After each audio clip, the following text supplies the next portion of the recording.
Call our mid-month meeting of the Commissioners meeting to order this morning. Let's all rise for the pledge and invocation. Pledge allegiance to the flag of the United States of America and to the republic for which it stands, one nation, under God, indivisible, with liberty and justice for all. Let's pray. Gracious and loving God, we thank you for this day. Lord, we thank you for the opportunities you allow us to have. We thank you for citizens of our county, for their compassions.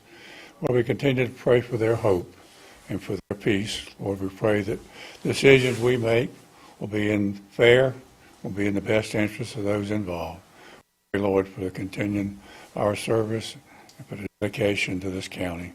In Christ's sake, amen.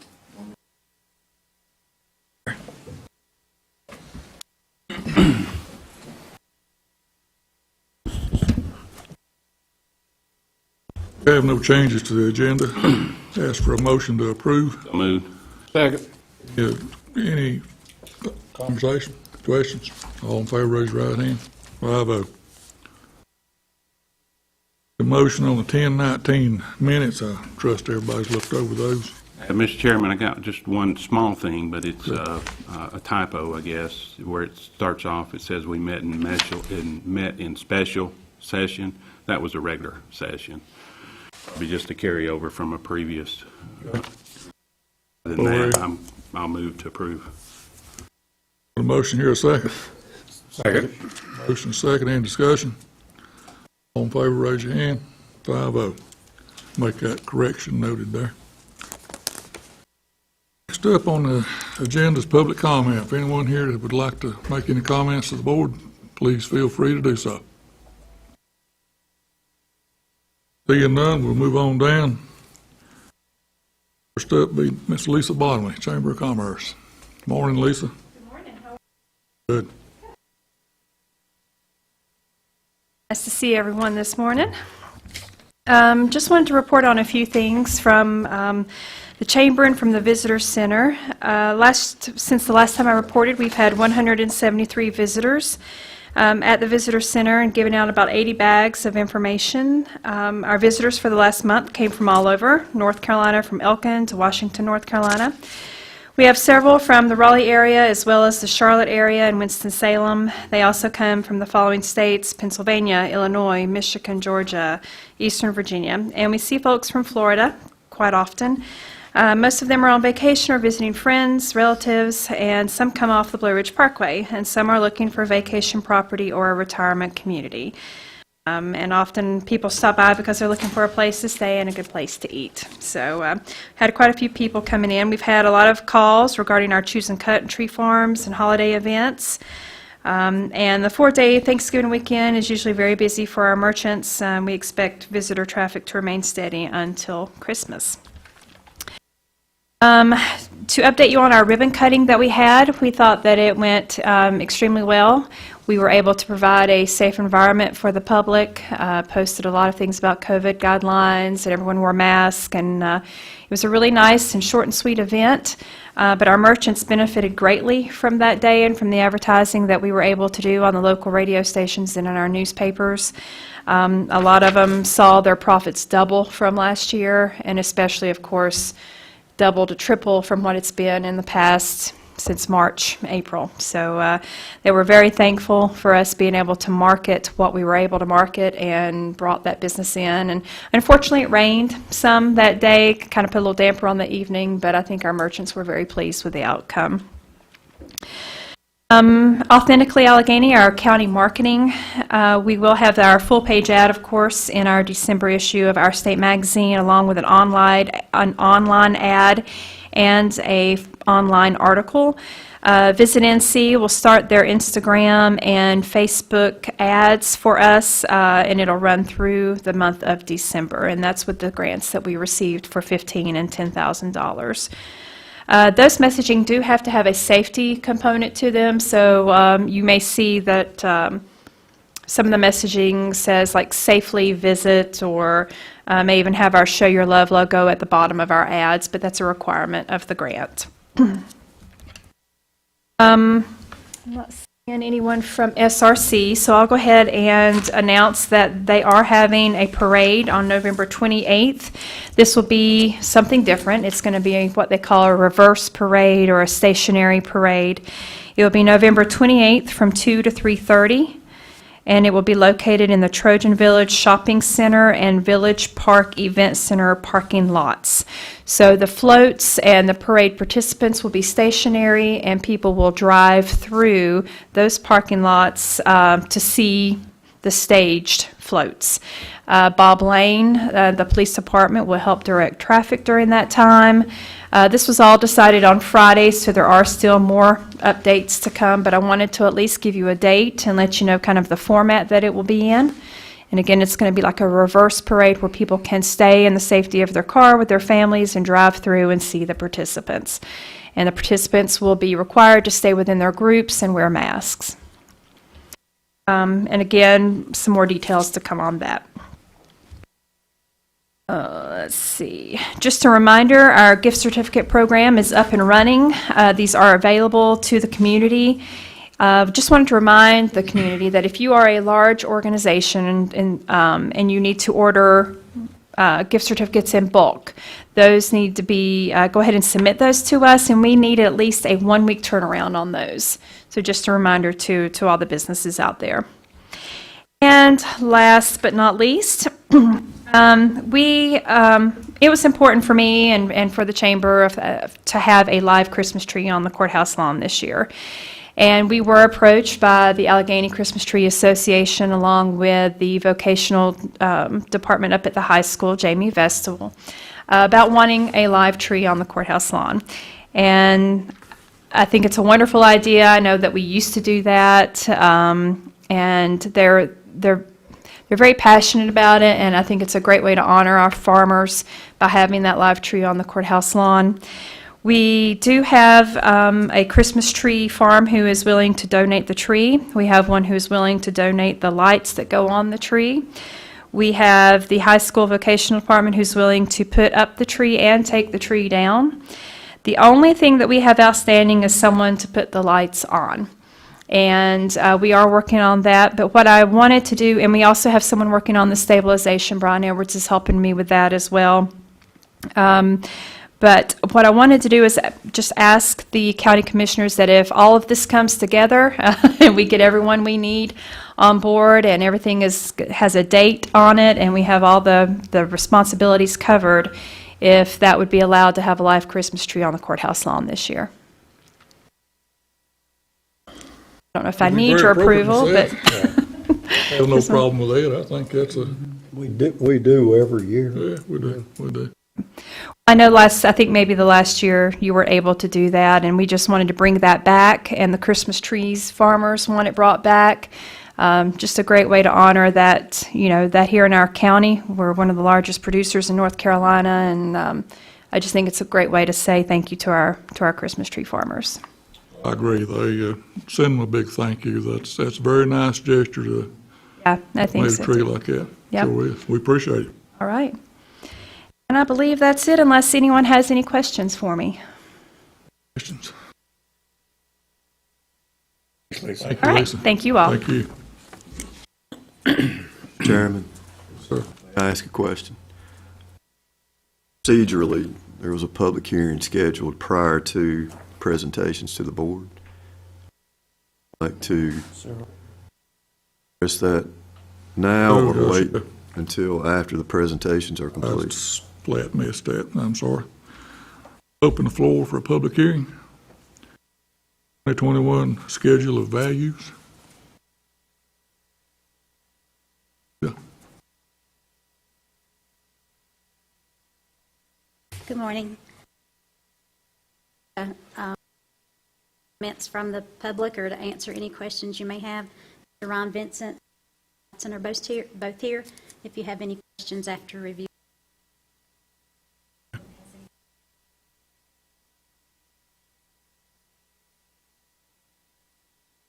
Anybody have any questions about the schedule? We're good on the schedule. Thank you. Close the public hearing at this time. On down to financial update. April Ham.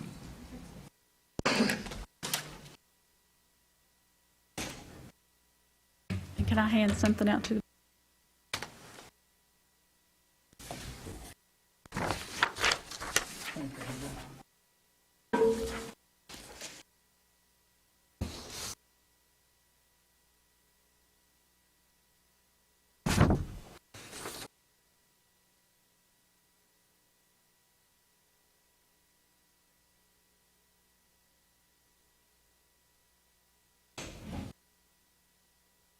morning? Morning. This is your finance update. I actually did this a couple of weeks ago, but we're going to get back on the schedule of doing it during the daytime meeting. Year-to-date revenue, $6,728,017.26. It has gone up dramatically from the last time I was in front of you. Sydney and I are trying our best to get caught up with the day-to-day duties, so. Year-to-date expenditures, $6,343,028.13. And then the approved general fund budget. The revenue is about 40% of the approved budget. The expenditures is 37.7%, and we're about 37.5% into the year of the budget. The bank balance as of today is $9,668,940.17. I did go back to the 10/31 bank balance from last year, $6,636,090.77. And the unaudited fund balance, just a little over $2.6 million. Any questions? We're on schedule with our expenditures and income pretty much for this point in the year. We are. Any questions? Thanks, April. Thank you. Thank you. Thank you, April. May I make one comment, Mr. Chairman? I just want to recognize April and Sydney. You know, everyone's aware that we've been transitioning through. And each meeting, I think you see an improvement on numbers and verifications, and I just want to recognize them for the work they're putting into it. Certainly appreciate it. Y'all do a lot of hard work there. Okay, moving on down. David Spicer, Public Works Director.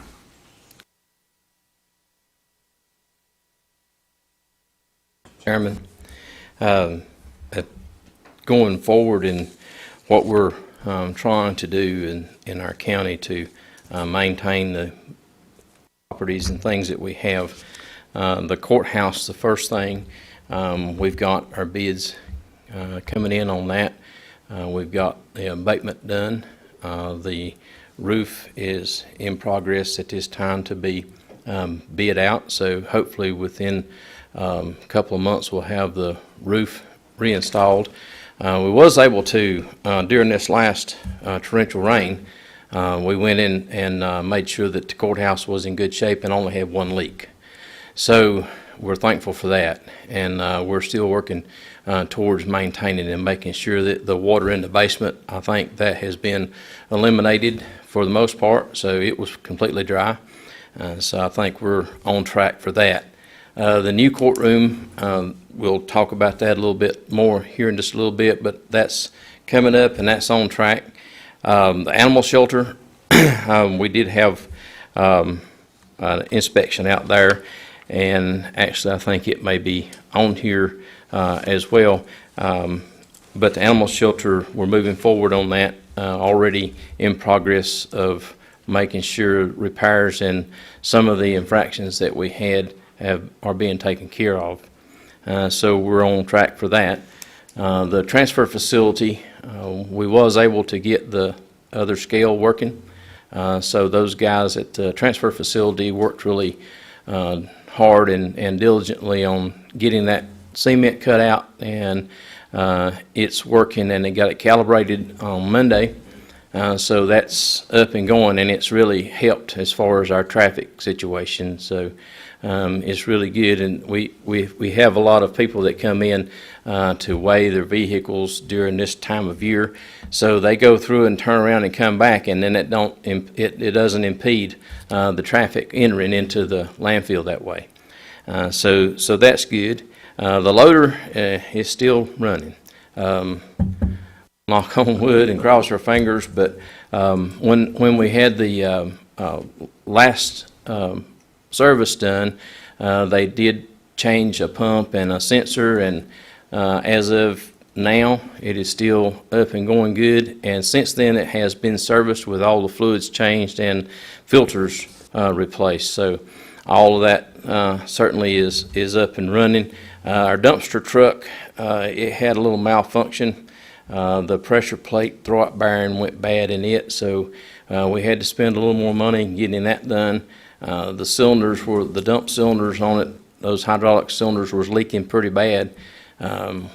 So we've got those fixed, and it's up and going. All the fluids and filters and everything's been changed on it, so it's up and going. So things is improving. Those guys is working hard out there to make our transfer facility look a little better. We're making some repairs and doing some things where now that we're back up to staff, we're able to make sure that some of those things are not overlooked now. So any questions or anything that I haven't covered? Just one,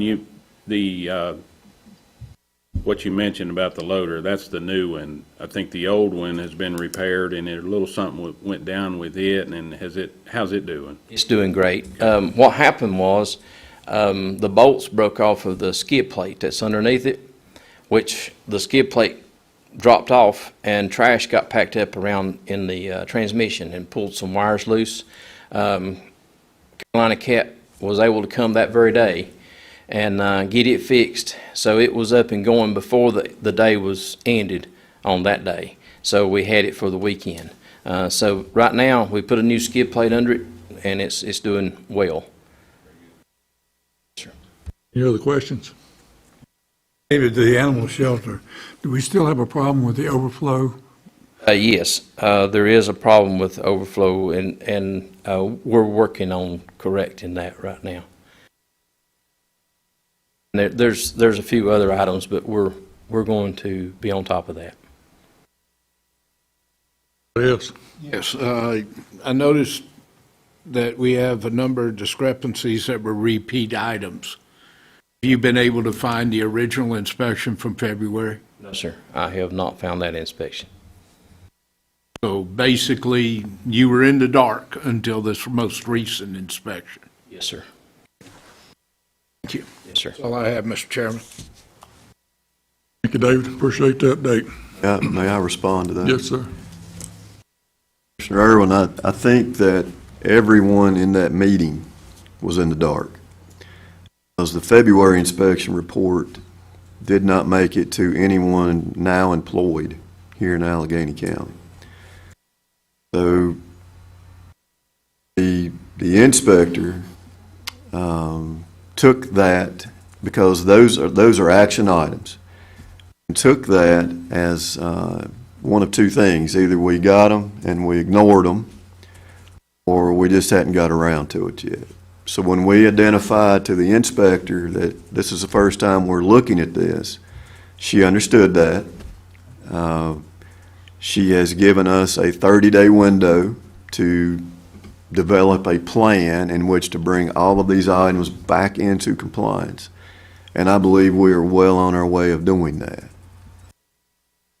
Only question I have in that regard is, whenever that inspector left in February, did she physically give a copy of that inspection?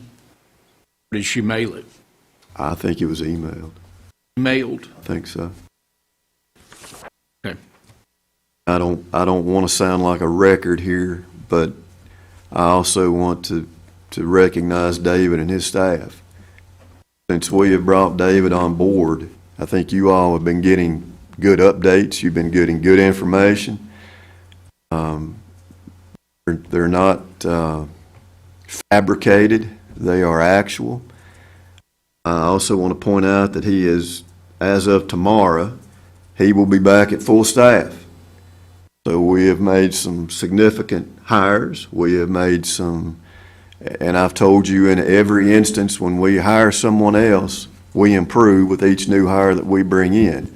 And I feel like that both the transfer facility and the maintenance department is well on its way to becoming what it should be and more. The reason why I asked those questions, I wanted to make sure that everyone was aware that David came in behind the power curve. And if you don't know if a problem exists, you can't correct it at that time, but he's doing a fantastic job. Thank you, sir. I think that as you look through the report, most of the not in compliance, and I think I counted 8 or 9, are very minor things, painting or sealing to keep moisture out, the lid on the can of food or something. There was nothing major, and I think maintenance within that 30-day period will be able to handle all those things. And keep in mind, we share responsibility with the private entity that runs it. So part of those identifiers don't directly relate to what the county's involvement is, but we had a very good meeting. I know Chairman Osborne was at that meeting also. We had a really good meeting with those that represent, and I think we're going to be just fine. Anything else? Moving on down to general business, solid waste changes. David Spicer. I believe you covered that in your first presentation, didn't you? Solid waste. Yes. We haven't covered what we worked on in the work session. So what our thoughts on this was that we are in the process of course, bettering our transfer facility, and we have come across some things that since we are not recycling, of course, there's avenues of that I'm exploring at this time. Hopefully we'll come up with something maybe at a later date, but for right now, we're not able to do that. And we, in our facility, we're accepting different things such as cardboard. Cardboard is the real big one. And we talked about that in the work session. We're not charging for the cardboard coming in, but we're getting charged for it going out. So as far as proceeding, we had worked on ranging, I guess, as far as the tipping fees for these things, and tipping fees for another facility with a dumpster. They're having multiple dumpsters come in each and every day. So we're seeking approval to go ahead and apply these tipping fees so that we can maintain, instead of losing money, we ought to at least be running long even keel, but we're not running long at even keel. So the best I can figure with those things, we could put an increase in our revenue of $24,624. So I guess what we're doing is seeking approval from the Board of Commissioners for these tipping fees. Chairman, could I, just to clarify for the public, we did have conversation about cardboard. I'd like for you to elaborate on what you're talking about. In other words, you're not, all residential trash that contains some cardboard in it, how's that considered versus what you're actually talking about with this type of cardboard fee? Well, they're in our residential trash. Of course, people pay the solid waste tax, and that's included in that solid waste tax because they're not going to have but just a few boxes. What I'm talking about is an entire dumpster that comes in that's loaded with cardboard, and especially this time of year, we're having an increase of that. We had we have between 12 and 14 tons right now that's coming in per day. And that 12 or 14 tons that's coming in, we're having to dispose of. With us not being able to recycle right now, we're having to haul that away. So that is costing us, each ton of that is costing us, the county taxpayers, money as far as that goes for us to dispose of that. So it's mostly commercial, not, some of the organizations around town that's not for profit, they may have a few boxes, but it's not a great big amount. But we have commercialized businesses within our county, not just right in town, but outside of town as well. That's bringing the biggest majority of that cardboard in. That's what we're mainly talking about. We're not talking about rate or charging other folks that have paid the primary tax on solid waste disposal is to additionally charge for a couple of cardboard boxes. It's where it's going to be a large amount, and that would, we would need to use our own discretion as far as that goes, as to if someone brought in a whole pickup load, now then it was only cardboard, associating the fee with that like we do with brush, which is another topic. Might not be a bad idea, but if people just bring boxes in with their regular garbage, I don't think that should be an additional charge. We're talking about massive amounts that's coming in right now. On the other side, where you're talking about some residential trash coming in on commercial dumpsters, it's being charged as a business rate, and it's the equivalent of several residences, which the resident, we pay $98 now for a home. Yes. Year, and we're getting the equivalent of several homes worth, as I understand it, but we're only billing at a business rate, a minimum rate for businesses. That's correct. That's correct. And from that facility, we get anywhere from 2 to 5 dumpsters a day now. I mean, I'm in favor of presenting rates and moving forward, but I mean, I don't have a proposed rate, or some of the descriptions that we probably need to make sure that everybody understands it. Right. Well, Today's agenda that I see, do we? No, I mean, I don't want to take David, but if you want to answer that, or if you'd like for me to, I'll be glad to. Go ahead. we charge $75 a ton, Right. and we're paying out $56 a ton.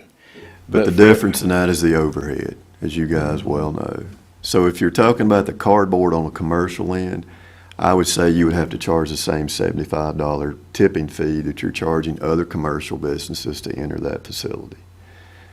Now, on the second item that Commissioner Evans brought up, I believe it's $5. Sir. And you're having multiple living units contribute to that. That one, I think, needs some more in-depth study, because that one is not as clear as a commercial billing rate. There's going to have to be some calculations. It's going to have to be more involved to come up with an approved amount, because the difficulty in that is when you're charging $98 for a residential year-long basically pass to bring their debris in. You get into these things and you have a $5 commercial rate, it's going to be very difficult to assess that. So I think it would be my recommendation that we tackle the cardboard first, because that is a continuous influx right now, especially, and then allow an additional time, maybe at your December meeting, to readdress the $5 housing unit influx to that system. And I can give you some figures. We're figuring roughly, now this is a rough estimate of 10 tons per week which that we pay to get rid of is be $560 that we pay to get rid of it, and we're getting $5 a month. Where it should be $750 a month that's being paid on that influx of regular garbage. So, you know, you figure that in a year's time, it's $9,120. So I would follow up with that is on the other side of that is we're talking about businesses who have their budgets that they're familiar with. yes, You know, how's it going to impact them? We know on the cardboard side, the specific ones that are coming through that would impact, what kind of a time frame or notice should we give them? Because I believe it so that they could have time. on the cardboard, we was going to ask for a January 1 implementation of that, if we could put that into effect on January 1. And with the regular garbage, with the dumpsters, there'll need to be just a little more research on that. I can give you some rough numbers there. They're not going to be exact, but if we investigate that further, and, you know, people should understand, you know, we just can't accept 2 tons of garbage a day on $5 a month. You know, so they should understand that. But again, budgets, just like we have our budget for the county, we have to watch how we spend. And other businesses is no different. So I agree with that. We should do some more research on that one. But I think the cardboard, I think we have sufficiently given numbers, and we have even checked with other places around town to take the cardboard, and they have no means of accepting that much cardboard. So with that, then we have no alternative but to accept it. So. And one final question is, do we have an idea of what the number of businesses actually be impacted from the cardboard rate? Well, we have 2 businesses that actually haul the cardboard into our facility. So with that, we would have to contact them to understand where the billings that we need to produce, where that needs to go. But we can contact those 2 haulers, those 2 businesses that actually haul those in. Any other questions? Yes, it's my understanding, if my memory is correct, we'd already discussed the 1 January, but you would send written notification of the changes prior to that. Yes. And if I remember the discussion also, we were talking about weighing for that 1 residential rate that is bringing in 10 tons, that we were going to weigh and bill actual weight. We're going to consider that. Is that part of this proposal? Voting on it today? I think you have the ability to vote on the cardboard today. One idea on the residential portion that's being billed business-like is, one, to identify the total number of units that are participating in that service. I'm just going to throw a number out. If there's 100 of them, okay, then you figure out, based on 100 of those serviceable units, a weight on which they distribute. Now, you have a $98 residential fee, and I don't know how many months out of the year that those particular units are occupied, but I don't believe it's 12 months. And if it is, someone please correct me. But you can do some dividing up of that to get close to that $98 residential fee over a year and apply that proportionally, but it's got to be based on weight. So that's what I'm asking, is that we hold that to let us do some further calculations on the residential portion of it. So today, we're dealing with commercial cardboard, basically. That's what I would ask for you to consider. Yes. Other questions? You are looking for action today. Cardboard. Make a motion that we initiate the requested action on cardboard only, Effective January 1. effective January 1, Second. with proper notification. A motion and a second. Any further discussion? Well, I would, Mr. Chairman, the only challenge I have, and I think this is an appropriate thing to do, we all need to be contributing our fair share. And on the business side of this, personally, if I were one of the two that we've singled out, I would almost like to give them an opportunity to respond before we do it, to get their input. The motion. That's my only thoughts on it. The motion. A motion and a second. Raise your right. Any further discussion? Any further discussion? All in favor, raise your right hand.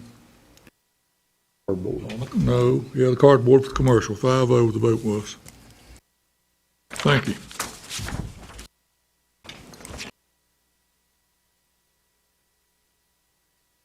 Teal drill, Mr. Eric Hamilton, soil and water.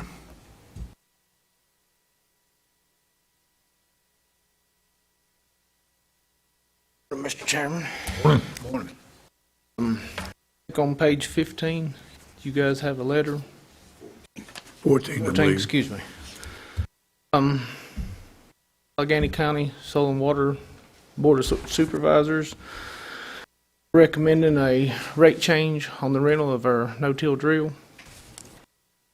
Buster drill that the citizens get to rent for cover crops, pasture renovation, even if you've got land clearing fresh ground.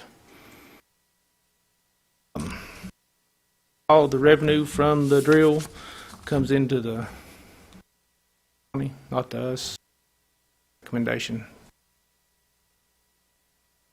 Need action on this today, don't we? Motion to approve, Mr. Chairman. Okay, let me explain a little thing right here. We're going from $8 an acre to $12 per acre on the rental rate. Just to I've clarify a little. contacted other districts in our area. Puts us in line with them. Some more in line with them. A couple of them are $1 or $2 less. A couple of them are $1 or $2 more. Got a motion to hear a second. Second. Motion and second on, any discussion? I got a question. Bob? How many days out of the year is the driller not working because of maintenance problems? Not a whole lot. Up until this point, you'll have to, excuse me, I just came on in September. Up until this point, the only repairs that we know of so far that are being done to it is currently getting ready to go into the maintenance facility for new coulters and bearings. How many do we have that are working? And what happened to the other one? The other one is a Truax. It was, from what I understand, in an accident here on Main Street. Repairs are much more than what it's worth. That one is owned by the district itself instead of the county. That was, County owns one. county owns one, we own one. We got ours on a grant, so we're in the process of seeing which with that one. Was there insurance on the one that was in the wreck? That part I couldn't do. That was a couple years ago. That's before I come on.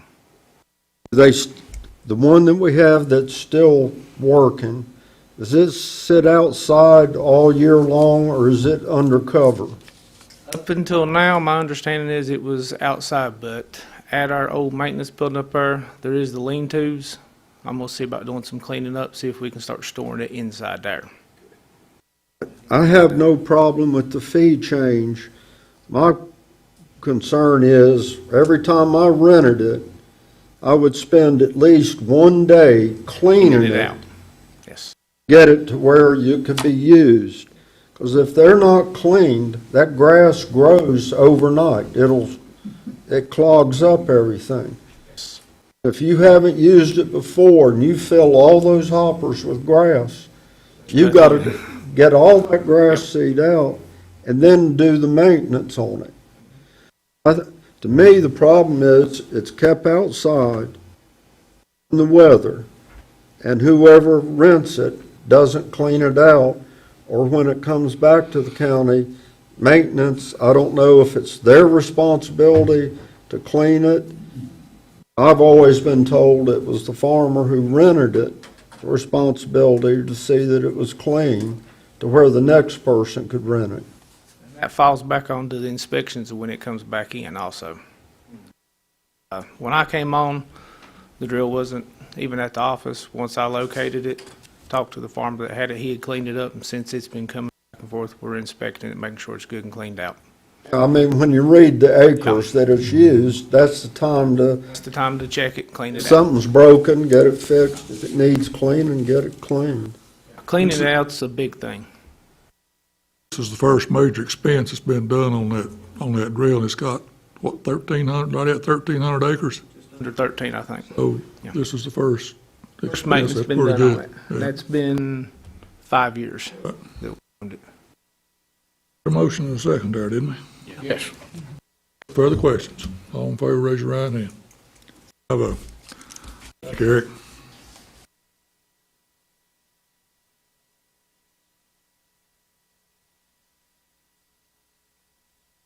General fund, emergency management.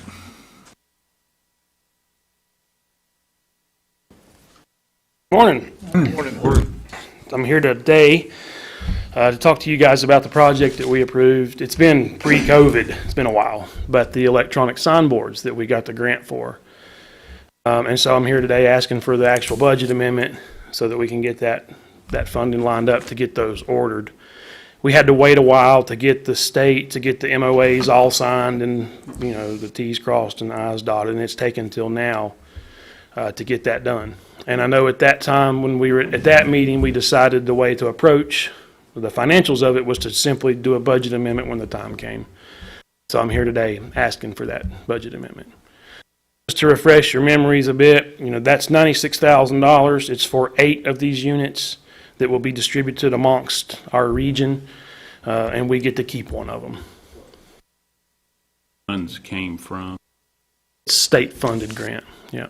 It's a reimbursement, so we have to front the money, and then we'll get it all back. It's about a 30-day process. It's the same process we used on that 5500 Dodge.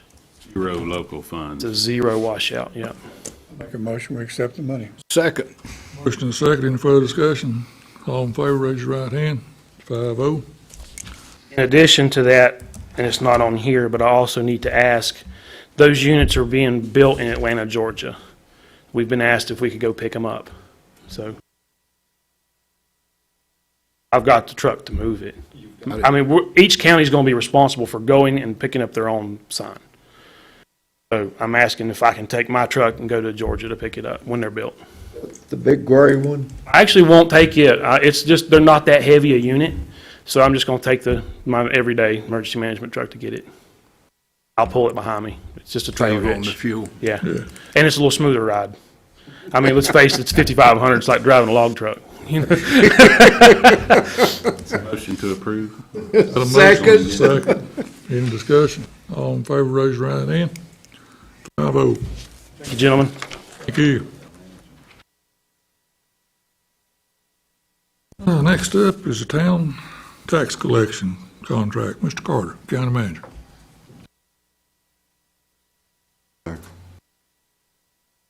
So, on pages 16 and 18 of your agenda,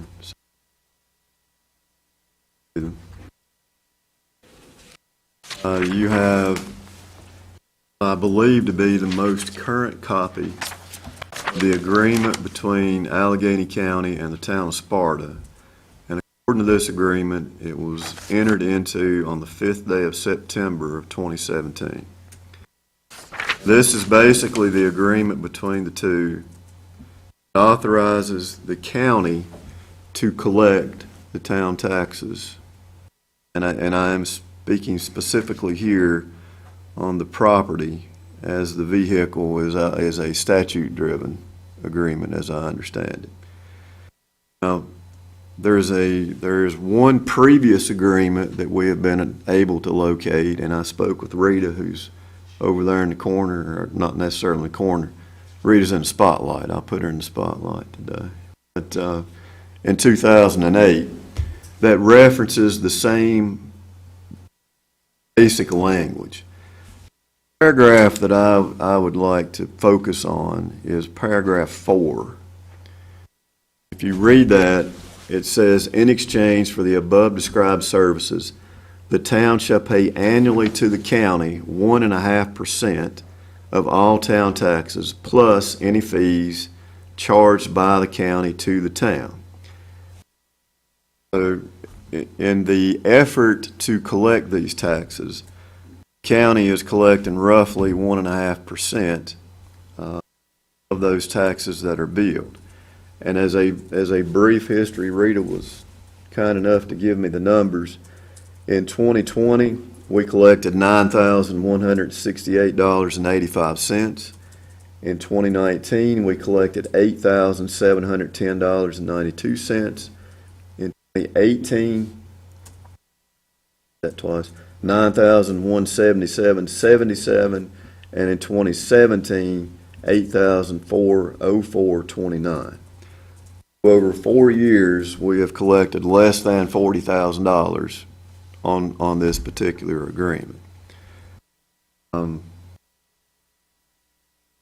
I've had conversation with different ones, and I believe it's fair to say that the county would like to be able to receive a larger percentage of the work and services that are provided for this important aspect of government. There has been communication with a couple of, 3 town representatives and 4 county representatives that have actually talked about this, and the acknowledgement was that town could do a little better. I think that's how it was phrased. Commissioner Osborne was on that discussion. And if you continue reading this, you go down to number 14. It says this agreement may be terminated by either of the parties upon written notice of the intention to terminate the contract given to the party at least 6 months before the expiration of the fiscal year in which the resolution directing such termination is adopted. We're in that time frame. We're in that window. And I wasn't involved in how it was put together at any portion. But I do believe there is room with all of the work and services that are provided by the county. It appears that over the last 4 years, I identified what the county collected, but we're billing out somewhere around $500,000 of taxes each of those 5 years. And in return for the billing out of that nearly $500,000, we're at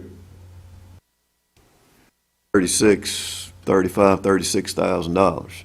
So this agreement, it's not very long. There's actually one other paragraph on the remaining page. But what I would like to ask the commissioners to do is to consider under paragraph 14 of terminating the existing agreement and then allowing us over the next couple of months to either renegotiate that 1.5% to a much more acceptable fee structure, or worst case scenario, look at providing those services themselves. I wasn't here. I don't know the history. I can imagine that there was some fluid to having a central collection point. I can imagine that may be part of the discussion. That's understandable, but I just think personally that this is something that we as a county could benefit on, and I think the town acknowledges that this is a good deal for them, and I would just like to have the opportunity to send such notice and then begin the process of creating a new working agreement. That's what I have before you today. Chairman, I'll make a motion that we terminate the agreement as requested by the county manager. I second that. A motion second, any further discussion? All in favor, raise your right hand. I vote.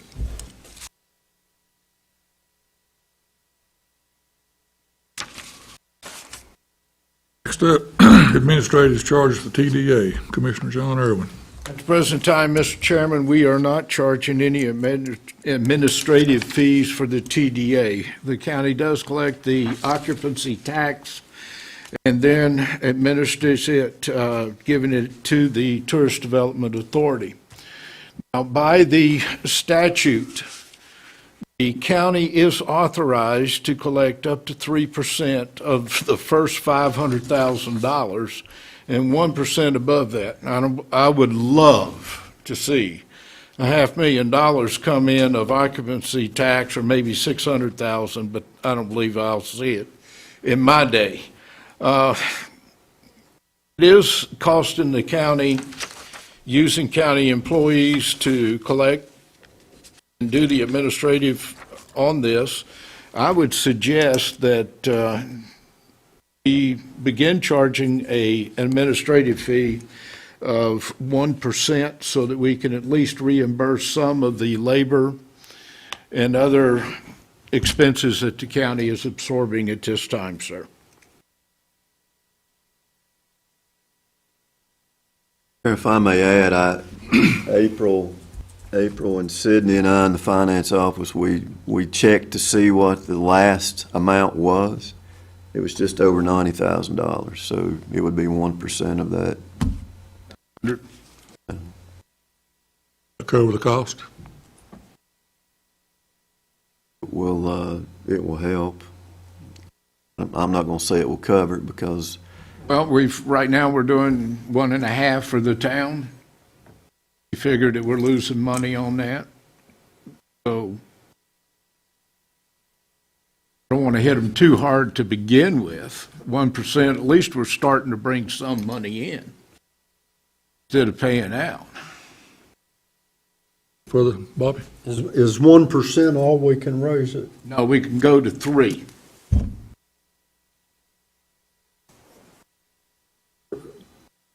All right, if we're charging the town 1.5 and we're losing, why would we stop at 1 on this?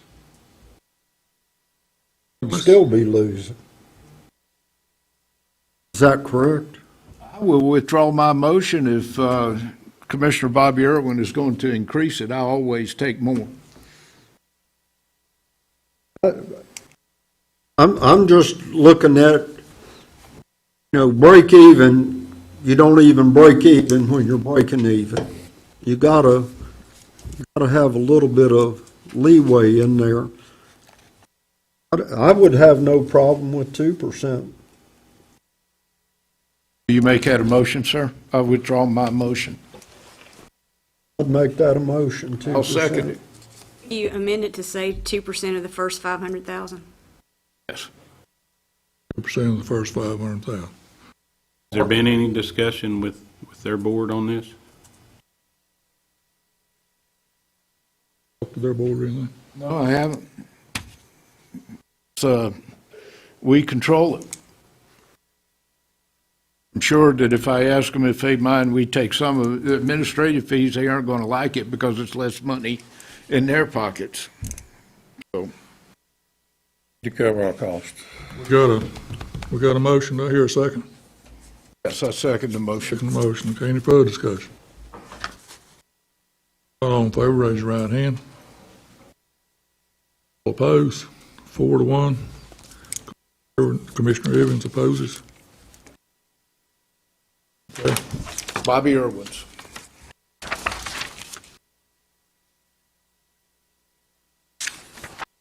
Going on over, removal of county manager.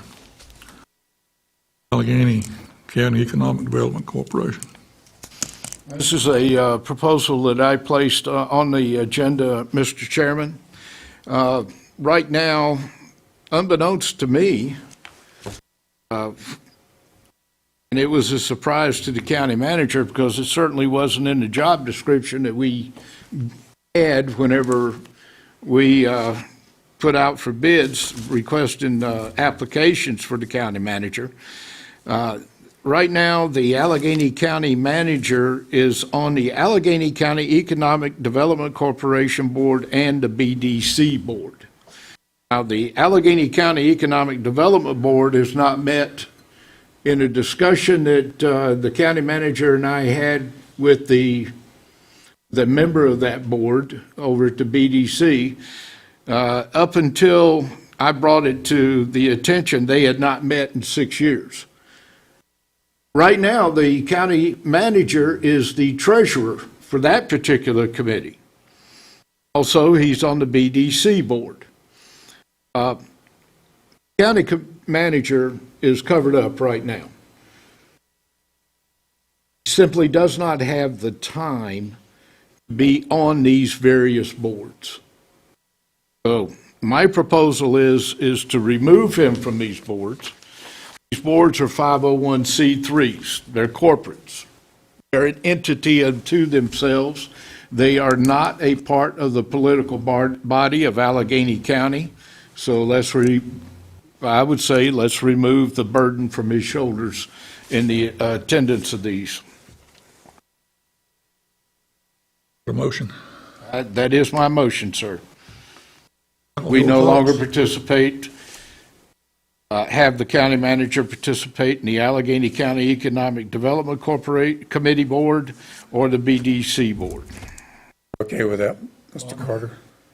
No objection. Second. Motion second. Any further discussion? Why both? What's the? One's not meeting, and the other is the one that's meeting monthly now, or whenever they are going to put another member on the board.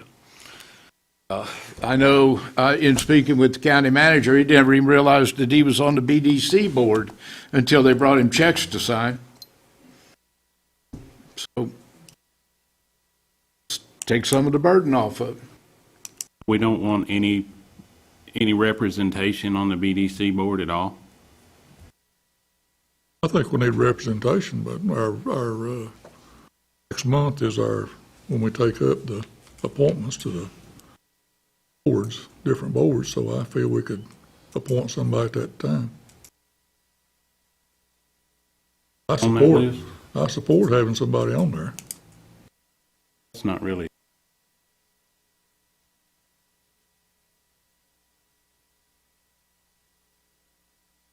The question. These two are not on that list generally because they're. They're independent corporations. They're not part of the county.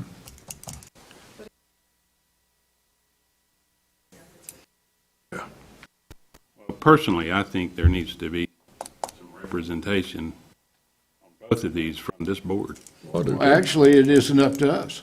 These boards are corporations. My opinion is up to me. Right. That's what I'm stating here. My opinion is I believe this county, it's the right thing to do to have some county leadership involvement in these two boards as long as they exist. That is up for them to make that decision. If we remove the county manager, then they can come back and say, we'd like county representation, but we can't muscle in on them. I'm not advocating that we do, but I'm just saying that this board would have to agree to it or allow it. And I believe that's a responsible thing to do. Because the Economic Development Board, maybe not so much, but the BDC, I think, is very important at this time. Don't know what its future is going to be, but as it exists, there needs to be some engagement, I think, from this board. Well, we could modify it. In that case, what we could do is instead of having a county manager on there or a designated representative by the county manager, let the county manager designate a representative. In this case, the assistant county manager could say that the assistant county manager will represent me on the board. doesn't necessarily have to be a commissioner on the board. It can be someone appointed by the board who reports to the commissioners. Some county employee, if we wanted it that way. Whatever the board decides to do, but I think there needs to be, but I don't see the wisdom in taking the county manager off, but then leaving him to appoint a designee, because then he's going to be responsible for the designee or assistant. I make one comment.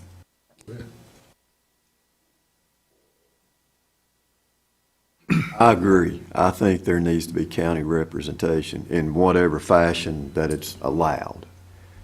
If it's a commissioner, great. If it's a designee, then we'll figure that out. But the basis of it is there's a lot going on right now. Trying to focus efforts to getting projects completed, and we're getting ready to go back into the budget cycle here very shortly. To me, those are taking a little bit of a priority over some of these appointments. We haven't even brought up that you're on the Virginia-Carolina Water Authority. That's an additional responsibility, an additional meeting. Has there been a motion? Is there a motion on the floor? I have the motion. Based on what the intent is, I second that motion. I do think when you look next meeting about the boards, select someone or designate someone, to me, that's a different issue than this one, so I totally support this. Second it. A motion is Project second. something. You know, what you're talking about is these two independent nonprofit corporations have bylaws of their own that are written about who should be on those boards.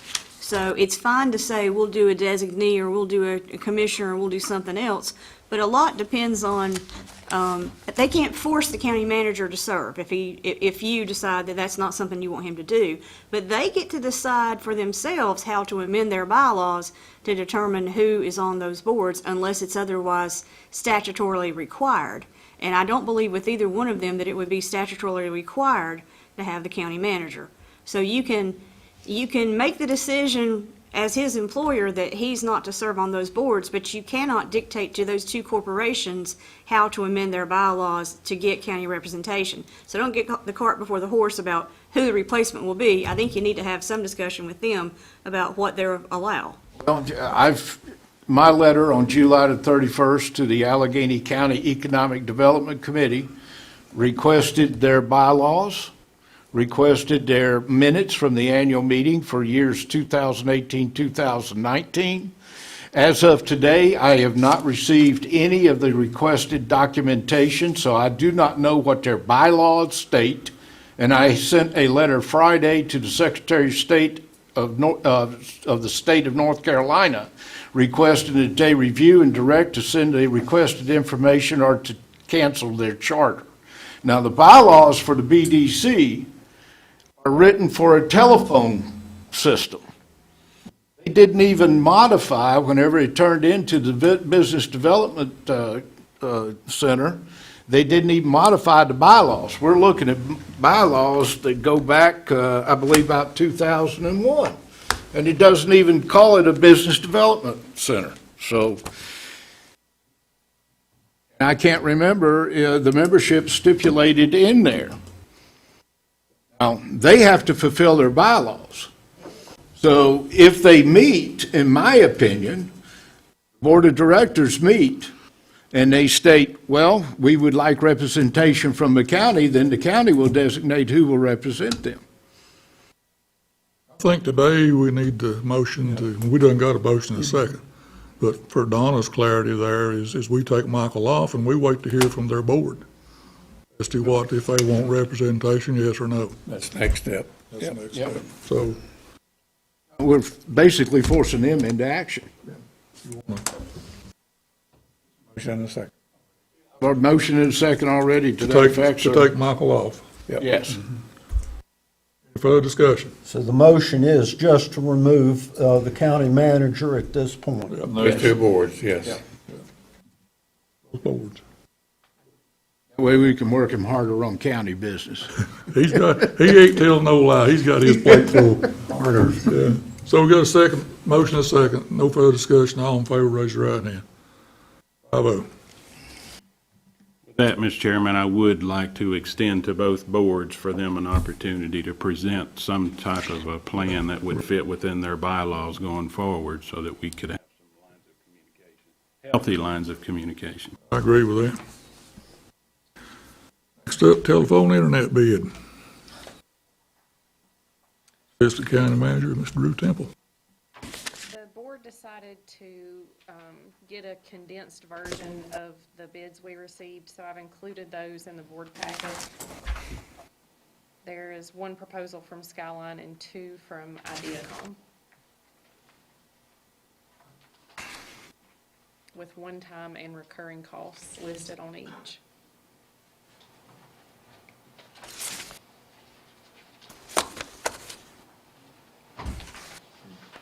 Mr. Chairman, I'd like the county manager to express his thoughts on these bids. Manager. When I was just leaning over to Drew, I think she has the numbers. I think she sent an email out that identified the past 5 years of expenditures with Skyline. I believe each of you have that. So what we did when we received these bids is we did a 5-year, basically projected forward analysis to compare what you have paid versus what you will pay. When you go through the number of bids, if you look solely only at price, the second option, I believe it's the Intermedia hosted phone system, is a less costly option compared to the last 5 years that you have provided over Skyline. We went and looked, and I may have to reference Drew for just a minute, but we went and looked at a 6-month analysis for the current year. Because we're in mid-November. If we can initiate this thing by January, then we're somewhere in the $38,000 to $39,000. Is that correct? With that second option. With the second option for the remaining 6 months. Or Give me that figure again, I'm sorry. it's between 38 and 39. I don't have the exact dollar, but Savings. Yes. Well, cost. Okay. Cost. That's for 6 months. Now, when you get into a full year, which would be 2, 3, and 4, that number rises just shy of $80,000 per year.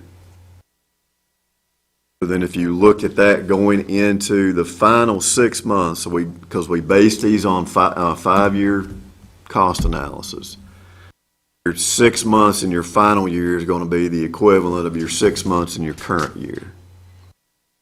So one key thing to remember in all this is with the option 2, is you don't own the equipment.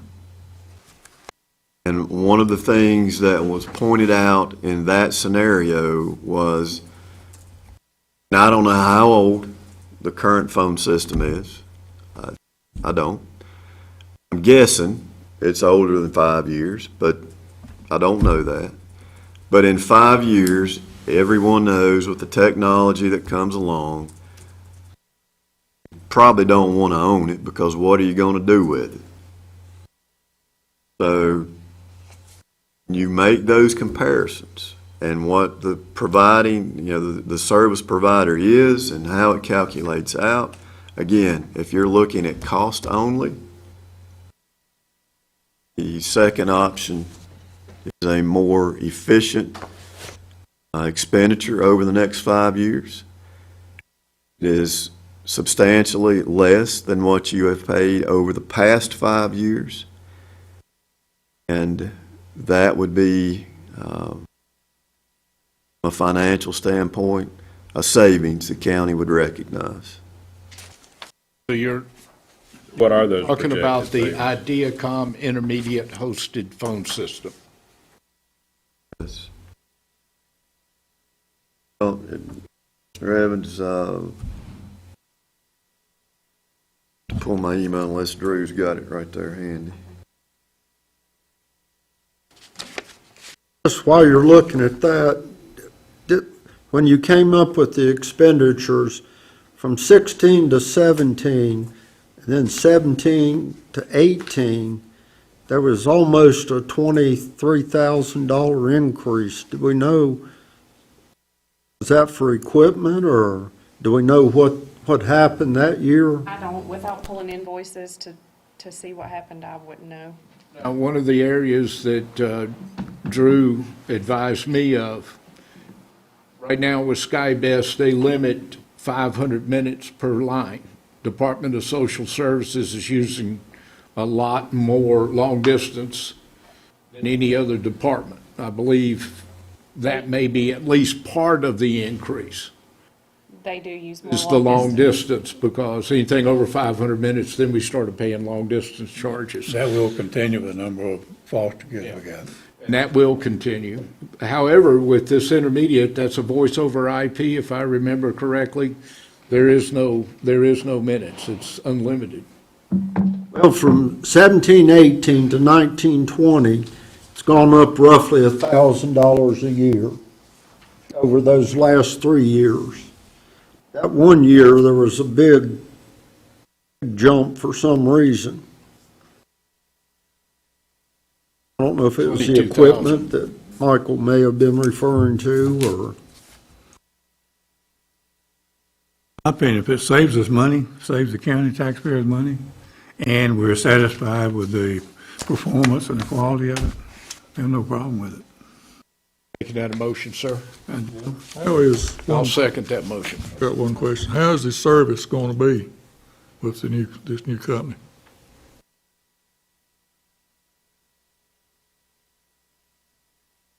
Oh, now This he- is not an answer, but I don't know the answer to that. I have all the beliefs that we're going to have equivalent, if not better, but that's just based off the technology and the abilities. Phone outages have we had in the last few years? It's proven technology. I don't think there's that much downtime anymore. Plus, I will have to say that there is a caveat on that, and they refer to it as backhoe fade whenever a backhoe cuts a wire, but that is out of our hands. The only thing you'd have is the service response time. And I'm totally for it. We had a motion. And a second. Second. Any further discussion? What, If you let give me me see the motion. just a minute, I'll give you numbers. Walker.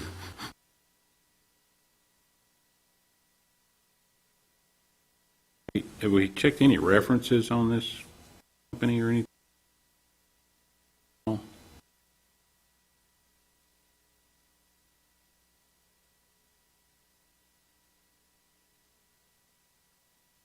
Does this affect everything that we do with Skyline?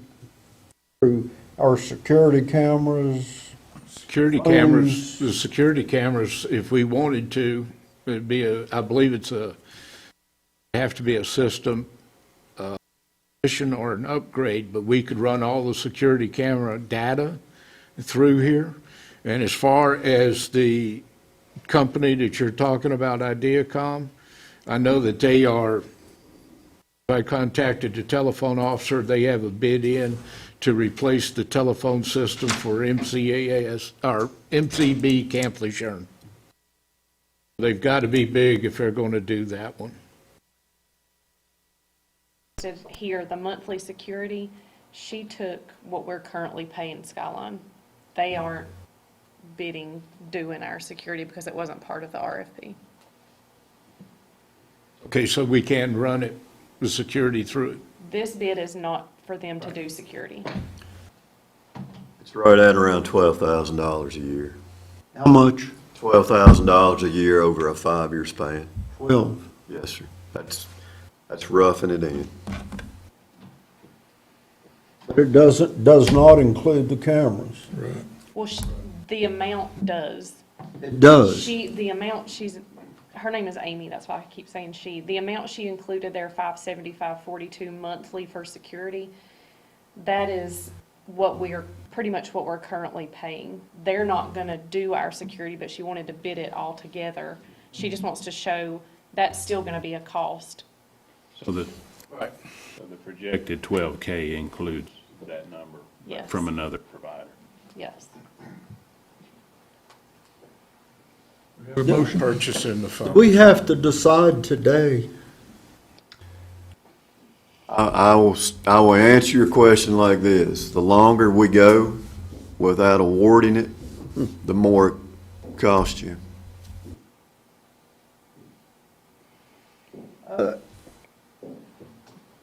I'm all for saving money, especially if we get the same service and everything. I do like spending locally. I'm not sure about Skyline, but I know with Blue Ridge Electric, there's loans that come from those corporations to the county. I don't know if we get any assistance from Skyline Telephone in any way. I just don't want to make a quick decision and make a bad decision. I mean, that's I'm just a little bit concerned about that.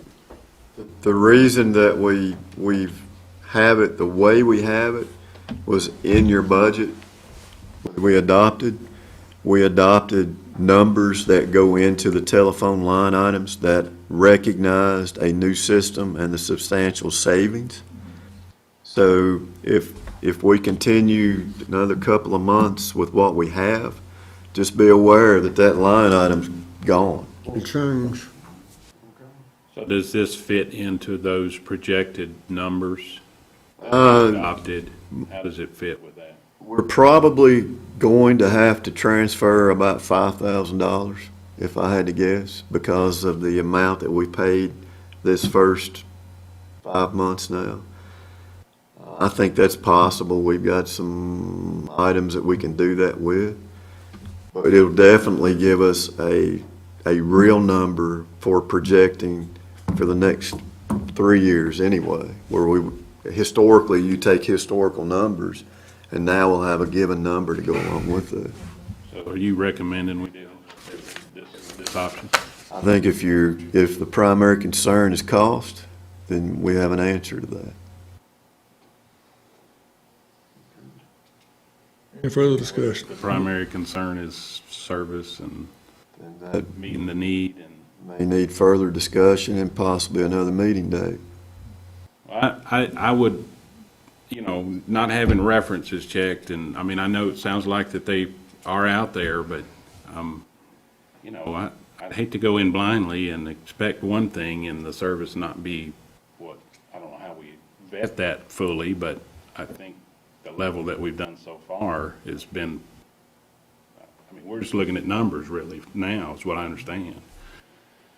And I don't mean to not answer your question directly, but I don't have a lot of affiliation with either. I can tell you about other providers, but I have not a lot of affiliation with either of these. Call the question. I think it's worthy to note that our local telephone company has brought us to the front. Internet, wireless communications, and so forth. A year ago, I don't know if it still stands or not, Alleghany was 1 out of 5 counties in the whole state was totally fiber optic. And they've brought us a long ways down the road. So we've got a motion and a second. Bill, I've got a question. Bobby? This is for Michael. Our next meeting is December the 7th.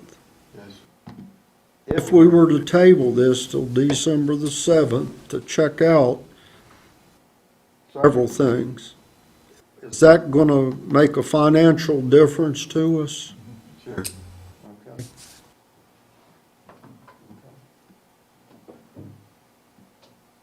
Motion and a second. Any further discussion? All in favor, raise your right hand. All opposed? 4-1.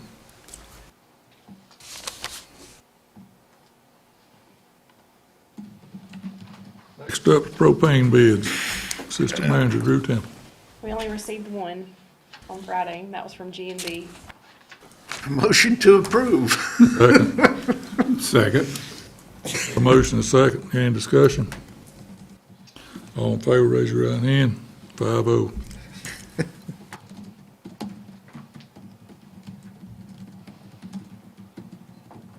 Next up's courtroom number 2, construction bids. County Manager. Okay.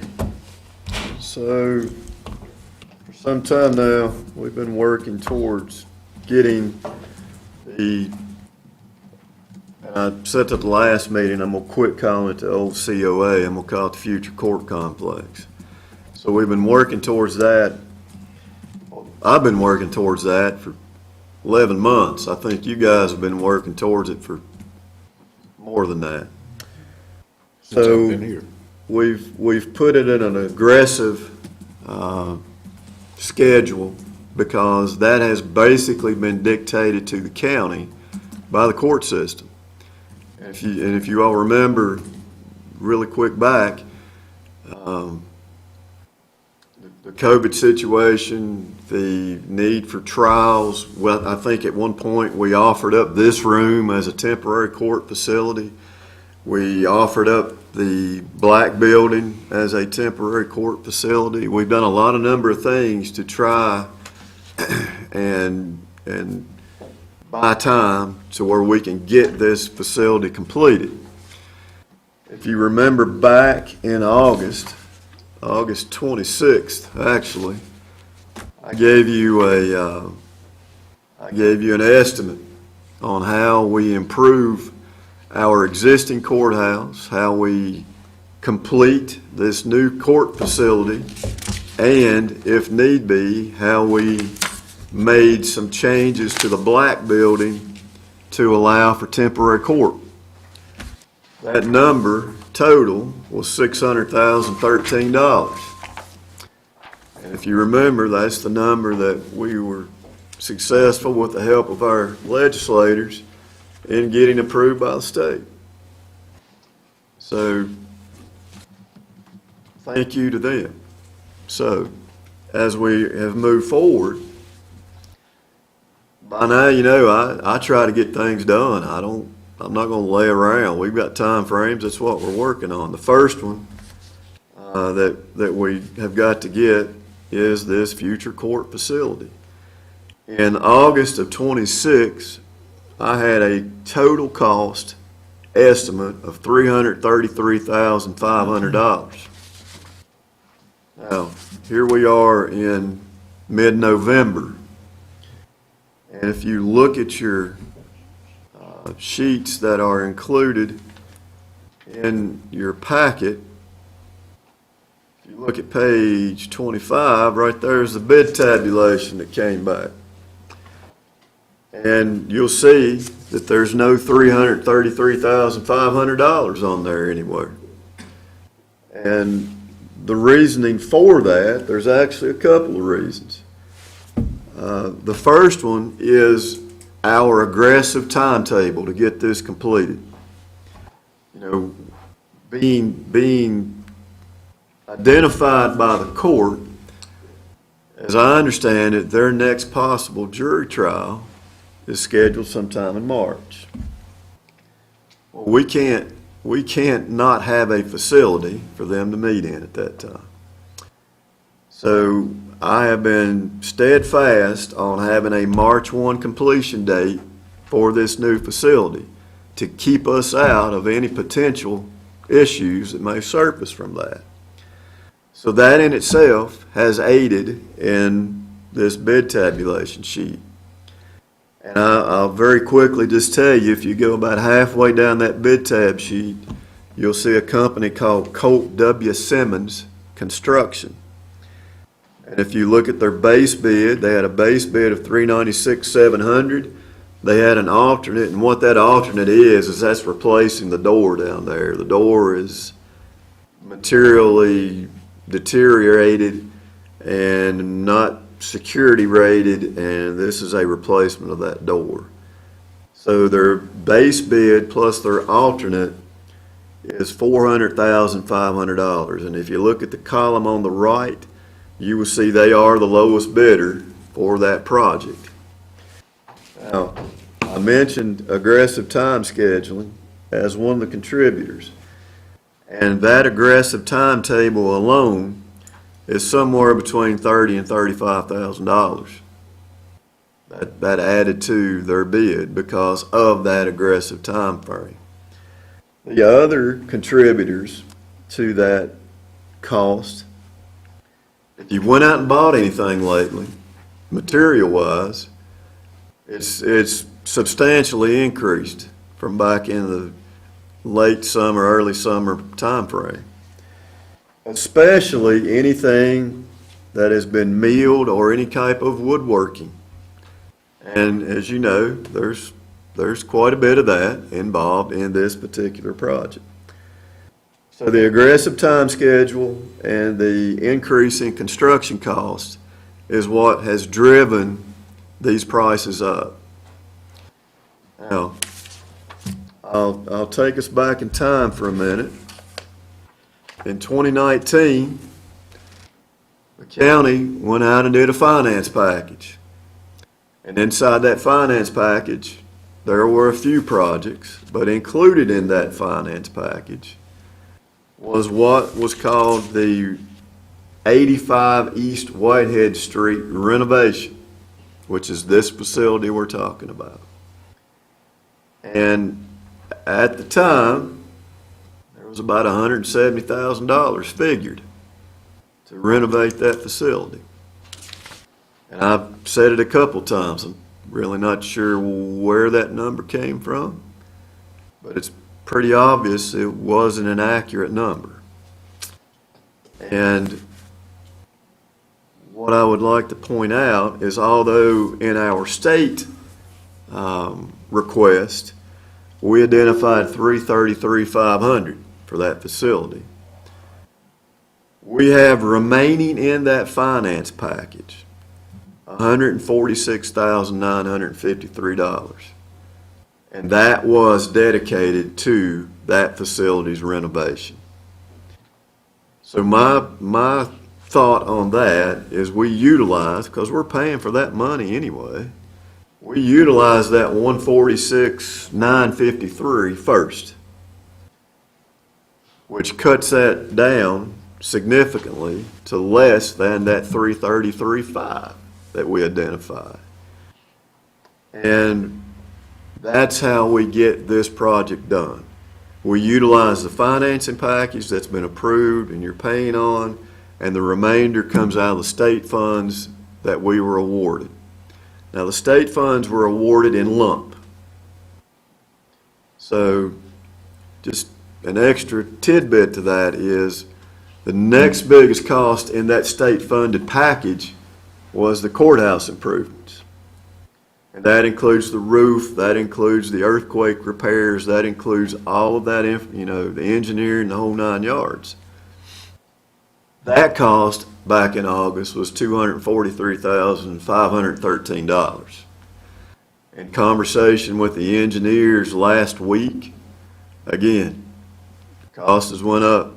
Now, I do think we're going to save some money on the roof. I actually do think that we'll see some savings there. But I'm pretty confident that by using the finance package, having the leftover funds dedicated, at least on paper, to the future court facility will make up the increase in cost for the courthouse itself. And as a final indicator, I also plugged in $23,000 for what I call temporary improvements to the black building. If we meet this schedule, and we'll go through a couple pages here, I think that's important. If we meet these time frames with the award of the contract, and that's why it's important it's here today, is to get it going, there's another $23,000 right there that we could use as well. So very quickly, I know you've looked over this, that is your bid tab. Several of the pages include what that low bid is apprised of, the subs, the breakdowns. There's a couple of pages I would like to point out. We're going to jump down here to page 46. And my fingers is not the fastest scroller, but hopefully it'll come up here in just a second. Substantial completion by March 1.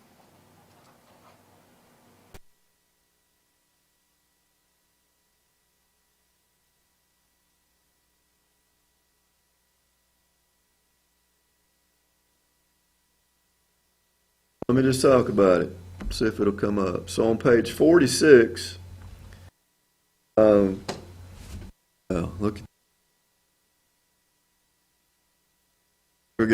46.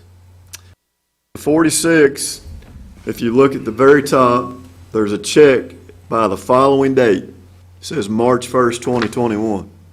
That is very important in this whole agreement, because that is the deadline that I've held them to the whole time. Go on down, 3.2 identifies the $400,500 mark, which is on the bid tab. And I had conversations with the engineer, and I told them to go ahead and include that alternate to include that replacement of the door, which you can see right below that. Then we're going to go to page 48, which is right here. And if you look at 3.5, it talks about liquidated damages. We're going to collect $400 per calendar day should those liquidated, should it not be complete. Question. Vast majority of this work's on the inside, isn't it? At 90% of it, yes, sir. So the weather shouldn't be a factor. Not at all. Now, I will tell you, not included in this, which I had them exclude, there is a tank on the site that I did not include in this contract because I believe that we, the county, could do that at a much more reasonable cost. That's the outside work for the most part. And the last page I want to point out, and this is the owner-contractor agreement that I am referencing here, is page 65, and that's perhaps the most important page, and that's the signature page. So what I am asking today is to, one, recognize and identify the lowest bid from Colt W. Simmons Contractor, and I'm asking for approval to sign, if we can ever get this, the appropriate signature page on 65, which will get the ball rolling, and off we'll go. Glad to answer any questions that relate to it. I got one more, and I think they come out of Mount Airy, home offices in Ohio or something. I've asked the engineer to check on them. They're a really good, reputable company. I would make this motion that we accept. The motion. And authorize the county manager to sign the appropriate paperwork. Two questions, though. Does any of these include the facilities, furniture and fixtures?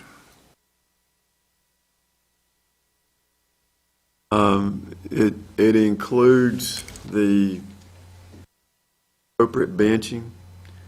There is some furniture fixtures allotment in there.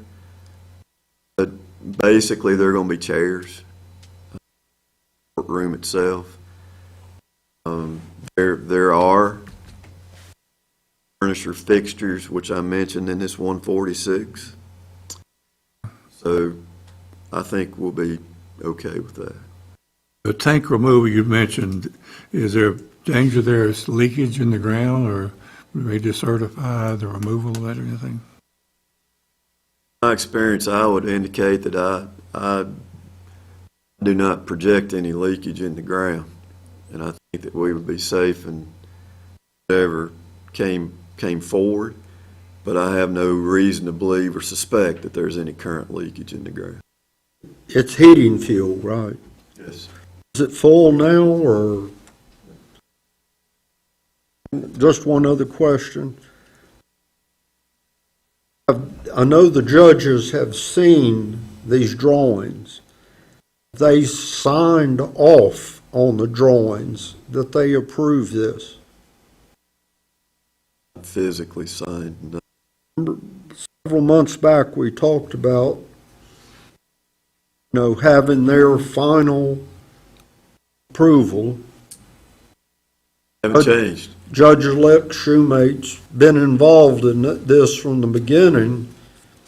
I just want to be sure that when we do this, that they don't come back and say, well, I wished I had this or this or this. They have not changed since our final meeting, and at that final meeting, I took it that they were acceptable. Judge-elect? Isn't it the final? The final meeting just consisted basically what I had allowed the engineering company to do. And I think I mentioned this. If you go into the facility right now, you're going to think somebody vandalized it, because they went around knocking holes in the walls, finding the beams and the supports and the structures. And then by doing that, they were able to scale it down, or in some instances require additional supports. So that was the only changes to it at that point in time. Where everybody feels comfortable that the judges are happy with this plan. I feel comfortable. Going off what we discussed inside the courtroom. I think the judge is going to be happy if they just have somewhere to hold court that's not the basement dungeon courtroom. Will be a big improvement, ain't it, Donna? Best improvement. I stand with my motion. I second the motion. Got a motion and a second. Further discussion? Hate to belabor it anymore, and this really isn't discussion, but just according to my quick numbers here, it sounds like we have, with the state money, what's left of the loan package, roughly about 480. Looking at somewhere a little well within financially being not having to draw on anything. And in addition to that, a lot of times when you're dealing with architect engineers, they'll give you a bid and then they'll change order you to death. You'll get a base bid and you'll get 10 change orders over the course of time. The reason I let them go in there and tear up the walls was to cut down on the change orders. They have the information that, there should be minimal change orders in this whole process. We got a motion to accept the bid and Mr. Carter to sign and get the wheels rolling. Got a second? Any more discussion? I've got to sign the agreement. Add that on, Bobby. I will add that to the motion. Second that. Motion and a second. All in favor, raise your right hand. 5-0. Thank you.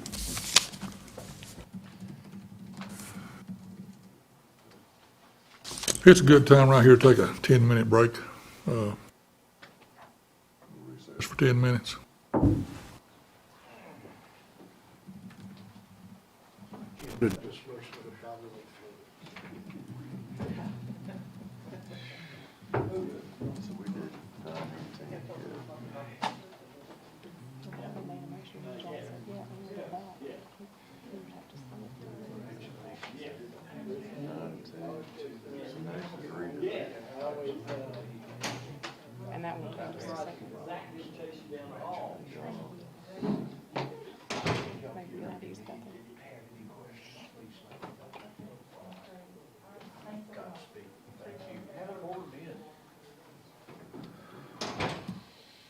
first of the month.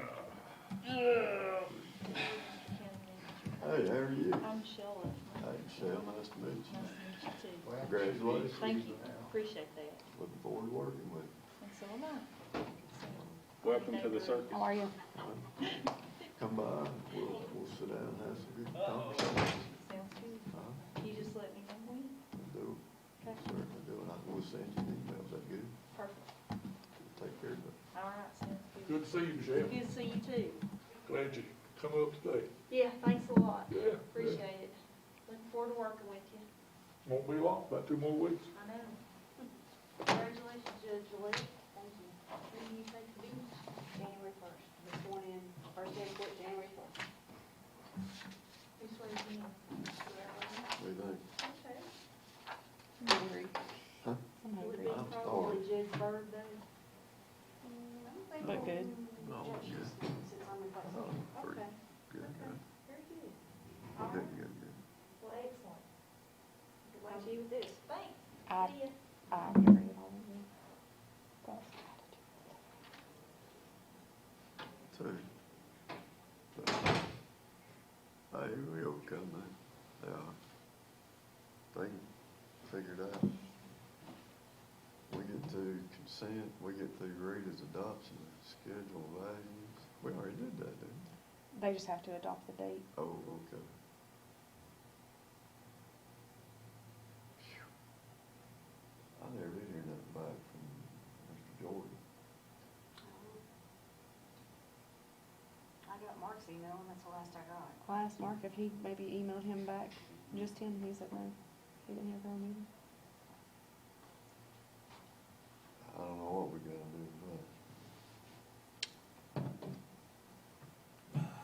I knew he was running, but I didn't realize No. there was a conflict. I'm not letting you go. You can't go. that. I didn't know all that. You be well? Yeah, I be. Grandma's good. Mama? Mama's good. That was his school picture. Oh, that's great. Happy boy. Yeah. Do you know if anybody contacted him or if he wants to see them? About that specifically. That's the last. You get a plaque or something? You get a They plaque? directed Does him. he get a plaque? Does he get a coffee mug? He's got one. Well, I know that. Speaking of plaques, have we ever gotten a plaque for Karen Evans? Golly, she's been only here 15 years. Ask him.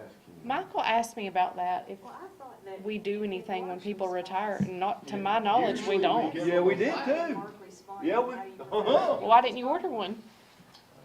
Cause didn't have a purchase order number. Huh? Did you say something about me? We were talking about plaques for, We'll get a plaque for for Larry too. older, Don't get a plaque people? for me, I got enough. Older people? I mean, for retirees. Yeah, make sure you take that with you. Oh, yeah, listen down here. You've not been here longer than anybody, Yeah, but I started when I was 14. and you're not getting a plaque. Are we gonna give her a golden hammer or something? That's at the ceremony. All right. Rita, Yeah. you've been quiet over there, Just get me out of here. but you're still with us.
I think we'll quit at 12 o'clock, that's what I think, go eat lunch.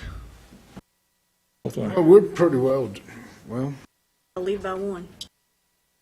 Larry's got to leave. Larry's got to leave by 12. It was 2. Takes him an hour and 15 minutes to get to Winston-Salem with no traffic. He's got to be out of here by 12:30 at least. Well, we roll on through it then. Ready. Call our meeting back to order. Let's see. Schedule values, XI. Those dates, adoption schedule. Peter Miller. Just need to set the date for the actual adoption of the schedule of values, and I'm requesting December the 7th at that To meeting. approve, Mr. Chairman. Got a motion, a second, any discussion? All in favor, raise your right hand. 5-0. Mr. Chairman, just, did we vote on the owner contract agreement? We did. Did do that? We included it, all inclusive? Okay, thank you. Yes, sir. The consent agenda, the only information to add to what was already given to you for your packet was the license plate agency month-end, 1,506 transactions, compensation was $4,531.61, and those numbers weren't available at the time of sending the information down. So, the vote on that? I have no questions on the agenda. Chairman will move to accept. Second. The motion is second, any discussion? All in favor, raise your right hand. 5-0. Thank you. Thank you, ma'am. Any manager's comment?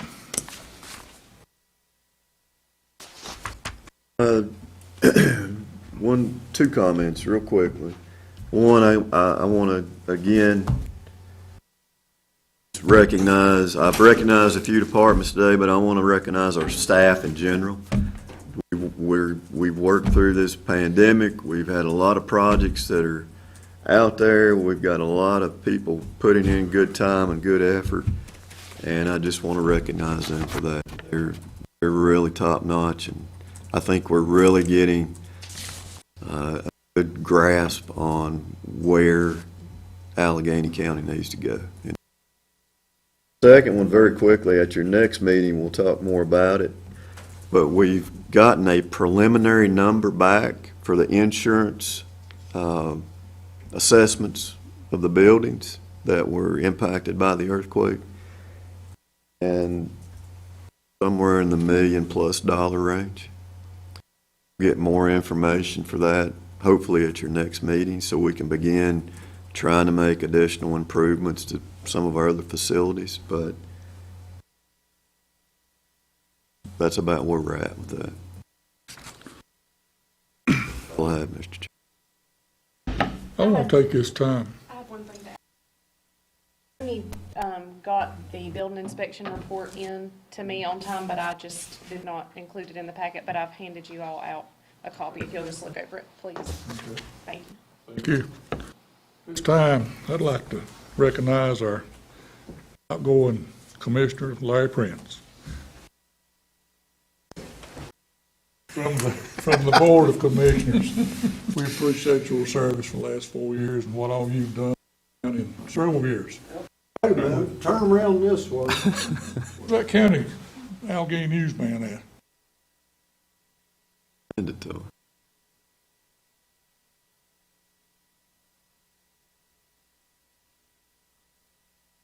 Thank you, we appreciate it. Job well done.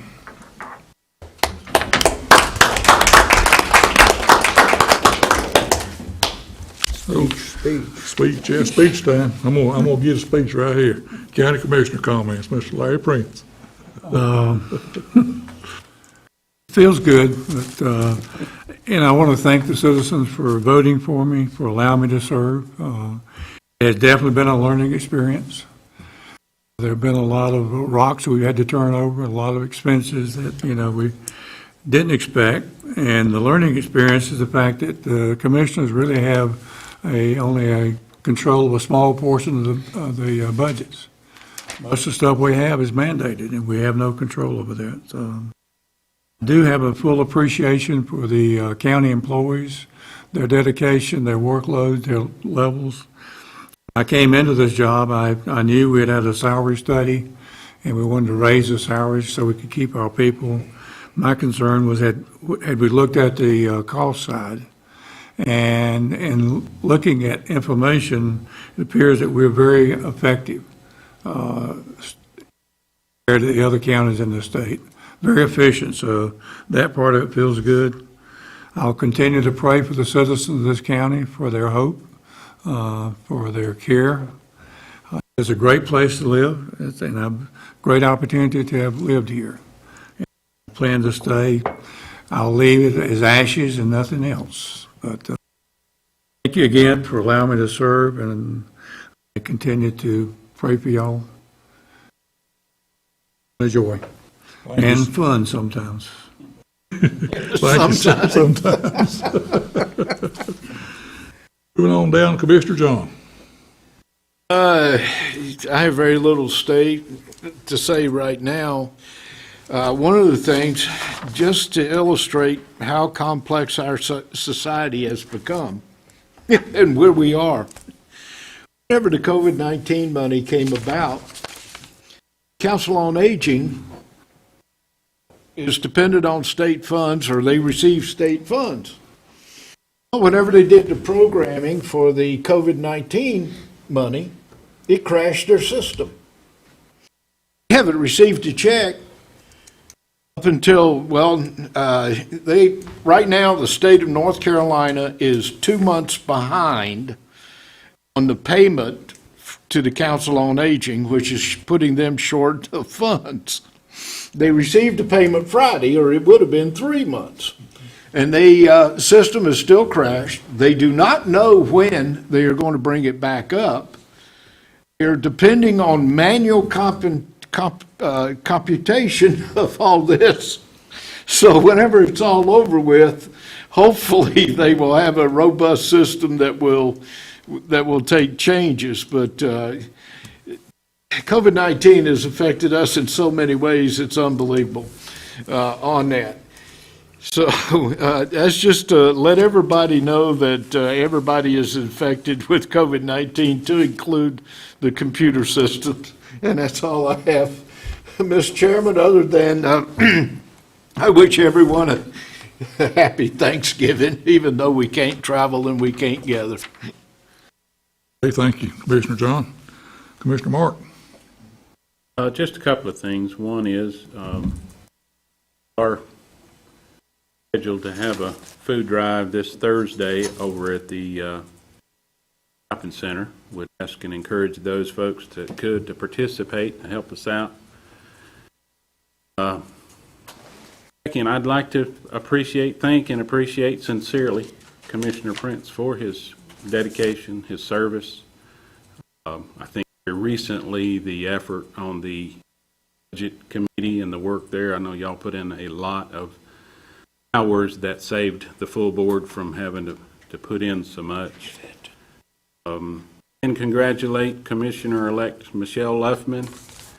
And we for both of you as you leave and she comes in, and it is a season of thankfulness, which, as I stated last time, I'm very thankful and grateful to live where I live and to be. Hopefully, at some point in time in the near future, all this election stuff will be resolved. I know the state has about 10 more counties that they're still trying to canvassing. Alleghany County has a real good ship and a program in our election department, and them again, I think they actually finished everything on time, and the required 10 days Friday. So. Thank you, Commissioner Martin. Commissioner Bobby. I'd like to start by thanking Larry for these 4 years. When you start as commissioner, you you have some idea what it is to be a commissioner, but you don't really know until you start looking at the paperwork and all that's involved. A lot of stuff that the commissioners does may seem mundane to the public, but it's stuff that has to be done. There's legal papers that have to be signed, and we have to follow state and federal laws. And we do that sometimes that we may not agree with, but that's the way the laws are written. They have to have somebody change some of the laws to help. But I think overall, Alleghany County is back on track. Our fund balance, I hope, keeps improving. I think that we'll be sending a letter to the state auditor or the state treasurer about our finances here in the next few months. I'd like to also talk about the Veterans Day that we had recently at the Veterans Park. It did rain, and it rained awful hard. I didn't know all those seats could get wet with that big cover, but every seat was wet. We had a pretty good turnout. I'd like to thank Michael for getting everything open, the maintenance department for getting the bathrooms up and going. Like I said, we did have a good crowd, and I appreciate everybody that showed up that day. That's it. Thank you. Well, there ain't much I can add to Mr. Prince's thank yous here today. I do appreciate all you've done, and especially the Budget Committee. That was a long, drawn-out process, and you contributed greatly to that. But most of all, I appreciate your friendship. Thank you. That's something that goes beyond you leaving here today, so we all appreciate that, but best of luck when you, whichever way you go there. I'd like to comment about William Bottomley on his fundraiser for the Earthquake Relief Fund. He has presently donated $2,265 from the sales of T-shirts. That's a good accomplishment there. The Christmas Tree Association for getting us a tree up on the courthouse. I'd been thinking a lot about that, and it's a good move for them, and a fine presentation, and they'll be pretty, I'm sure. Once again, our food drive coming up this Thursday over at Food Line parking lot. And some of the things that are in short supply is flour, sugar, cereal, cornmeal, coffee, mayonnaise, mustard, ketchup, non-refrigerated juices, and saltine crackers. That's the things that they're in great need of, I guess. So parade's coming up the 28th of November. It's going to be kind of like the trunk or treat deal. The cars will just drive by the parade over there, which that's good. We could have something to go view and bring people into town and the lights turned on. That's about all I have. Thank you. Moving on. We have a request for a closed session under General Statute 143-318-11.A-6 personnel and include April Ham. Commissioner Anna, is this her last meet? Yes, it is. Maybe not. I thought you was here the first. I mean, my contract goes through the end of November. But, if you don't have a replacement yet, I mean, I don't start the other job until January. So. You may need to be here next month. And a big smile to see. She is. We'll recognize her. Yes, recognize her. Go ahead. Get off. Well, I just. If you want to wait and see what you do at a closed session, you may need me next She month. may we may need to retain her for another right. few days or weeks, I but thought she was here myself. nonetheless, she is approaching her end, if it's not today, here for several years, and 15. bless her heart. As she Thank noted, prior to the commencement of the meeting, she was assigned at age 8. She's now 23. Yeah, I'm having several anniversaries of my 29th birthday. Gotta say, you've weathered the storm pretty good, because you ain't got much great hair from over here. That does wonderful. You do your appointment of county attorney the first Monday in each December. Go through. That being said, we certainly appreciate all the years of service you put in, and I really enjoyed working with you in the last 2 years. That's a big thank you for your service to this county. We look forward to your swearing in January, hopefully at the courthouse. Hopefully here, yeah, in the courthouse in Alleghany. That'd be good. Do you know what date? January, I've got to be sworn in somewhere, January 1st. I hope that we can all attend. Our first March. judge-elect that ran for the judgeship. I think speaks highly of you and how people viewed you from all the other counties. I'd like to thank you for your service, Donna, and for putting up with me. You have the patience of Job. No, it gets rather exasperating whenever a dumb mud marine comes in and asks stupid questions, but you got to consider the source, and you did. I appreciate it. I wish you all the luck in the world. Maybe one of these days we'll see you on the appellate court or as high as you want to go. Thank you. You've been a pleasure to work with. Easy to get along with. Kept us out of jail, so for that, thank you. Ain't asked no more to keep us out of jail, that's for sure. Came close on her a time or two, but she pulled through. There again, we appreciate your friendship. That goes further than anything else. So with that being said, we'll move on for the request for closed session. General Statute 143-318.11.A-6, personnel, include April Hand.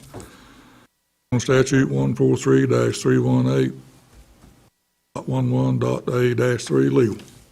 Motion to approve, Mr. Chairman. Motion and second, all in favor? Right, raise your right hand, we're good to go.